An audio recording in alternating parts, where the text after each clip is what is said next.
तस्वीरें इस वक्त आप लगातार देख सकते हैं कि गृह मंत्री अमित शाह का पगड़ी पहनाकर स्वागत किया गया है। तमाम जो किसान नेता हैं इस वक्त उनका कहना है कि हमारी आन बान और शान हमारी पगड़ी जिसे पहनाया गया है। तस्वीरों के जरिए आप देख सकते हैं कि इस वक्त सम्मान समारोह यहां पर हो रहा है। तस्वीरों के जरिए आप देख सकते हैं कि तमाम दिग्गज किसान नेता यहां पर पहुंचे हुए हैं और सभी का स्वागत इस वक्त यहाँ किया जा रहा है। मीडिया को इजाजत दी गई है कि स्वागत का जो कार्यक्रम है तब तक आप यहाँ पर रह सकते हैं, लेकिन ये तस्वीरें आने वाले चुनावों को देखते हुए बेहद खास है, क्योंकि ये सीधे तौर पर कहा जा रहा है कि जो 2017 का फॉर्मूला था भारतीय जनता पार्टी का पश्चिमी उत्तर प्रदेश को लेकर, उसी फॉर्मूले के आधार पर एक बार फिर से बीजेपी यहां पर चल पड़ी है।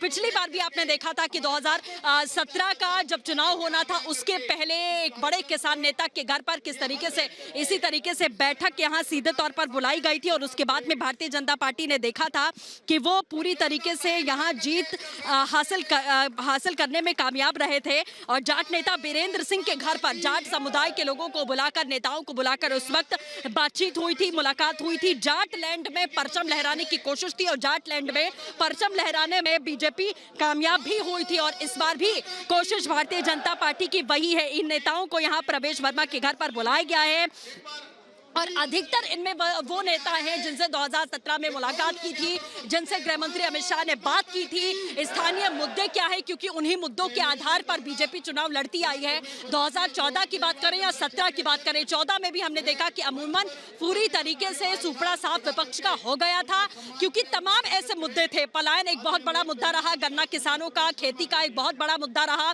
किसानों को किस तरीके से आत्मनिर्भर बनाना है ये बड़ा मुद्दा रहा और इन्हीं सारे मुद्दों पर काम करती आई भारतीय जनता पार्टी, जो बीजेपी का लगातार दावा रहा। और गुंडा राज और माफिया राज एक बहुत बड़ा मुद्दा रहा है पश्चिमी उत्तर प्रदेश में, जिसका सीधे तौर पर बीजेपी ने साफ तौर पर स्टैंड लिया कि हमने जीरो टॉलरेंस की नीति के तहत में पश्चिमी उत्तर प्रदेश से उस मुद्दे को खत्म किया है। जहां एक समय था कि जब गुंडा राज हुआ करता था, खेती किसानी और चाहे महिलाओं की बात करें, व्यापारियों की बात करें, उन्हें बड़ी समस्या हुआ करती थी। लेकिन अगर जाट लैंड की बात करें तो मूल जो जाट है उनका कार्य सीधे तौर पर खेती किसानी से जुड़ा हुआ है। इसीलिए यहाँ इन तमाम किसान नेताओं को बुलाया गया है। इन तमाम किसान नेताओं से हमने बातचीत करने की लगातार कोशिश की। उनका यही कहना था कि इन तमाम मुद्दों पर बीजेपी जो है वो कार्य करती रही है और जो कुछ समस्याएं भी हैं, अगर कुछ बातें भी हैं तो हम वो उनके सामने यहाँ पर रखने वाले हैं। और यहाँ अब लगातार कहा गया कि ये सामाजिक कार्यक्रम है, जो तमाम किसान नेता पहुंचे हुए हैं वो अपनी बातें गृह मंत्री तक रखेंगे और जो समस्याएं हैं या फिर जो मूलभूत मुद्दे हैं उन्हें यहाँ पर रखा जाएगा और उसके आधार पर कार्य होंगे। अब देखिए सीधे तौर पर मीडिया को बाहर जाने के लिए कह दिया गया है, क्योंकि जो कार्यक्रम यहाँ पर रखा गया था स्वागत का, उसके लिए इजाजत यहां पर दी गई थी और अब वो बैठक शुरू होने वाली है जो जीत का रास्ता जो है प्रशस्त करेगी। क्योंकि 2017 में जिस तरीके से पश्चिमी उत्तर प्रदेश से भारतीय जनता पार्टी को जीत हासिल हुई, उसी फॉर्मूले पर यहां काम करती हुई बीजेपी इस वक्त नजर आ रही है।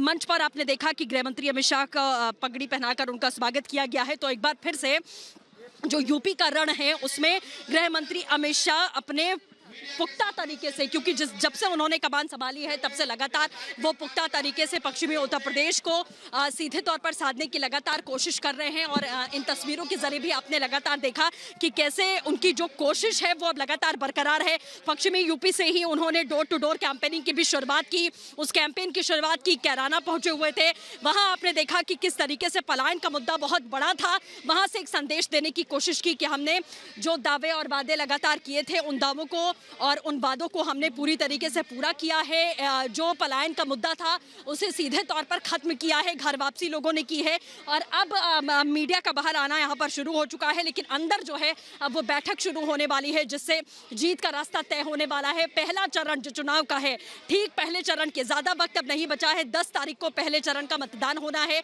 और वो मतदान पश्चिमी उत्तर प्रदेश में होना है। जाट लैंड में अपनी मजबूती को एक बार फिर से पुख्ता करने के लिए बैठक यहाँ पर बुलाई गई है। 2017 के फॉर्मूले पर ही काम करते हुए गृह मंत्री अमित शाह दिखाई दे रहे हैं। तस्वीरें एक बार फिर से हम आपको लगातार दिखा रहे हैं। भीतर की भी तस्वीरें हमने आपको दिखाई कि मंच पर गृह मंत्री बैठे हुए हैं, धर्मेंद्र प्रधान बैठे हुए हैं, तमाम जो दिग्गज किसान नेता हैं पश्चिमी उत्तर प्रदेश के वो बैठे हुए हैं। क्योंकि लड़ाई इस बार सीधे तौर पर आप देख रहे हैं कि किसानों को के मुद्दे को लेकर बहुत ज़्यादा है। जाट लैंड पर एक बड़े दिग्गज एक बड़े दिग्गज नेता रहे। आपने देखा कि आरएलडी का भी जिस तरीके से ये दावा रहा है कि जाट पूरी तरीके से उनके कब्जे में है, वो छूटने वाले नहीं है। और समाजवादी पार्टी के साथ में जो गठबंधन है, उसके बाद में आरएलडी और सपा सीधे तौर पर दावा ठोक रही है कि वो भारतीय जनता पार्टी का सुपड़ा साफ करेंगे, उनका खेल बिगाड़ेंगे। लेकिन बीजेपी का ये कहना है कि आरएलडी और समाजवादी पार्टी कितनी भी कोशिश कर ले, हमारी मुद्दों को लेकर जो पकड़ रही है वो मजबूत रही है और उसी मुद्दे के आधार पर हम लगातार काम करते रहेंगे। तो गृह मंत्री अमित शाह भीतर मौजूद है, बैठक अब शुरू होने वाली है, स्वागत समारोह लगातार चल रहा है।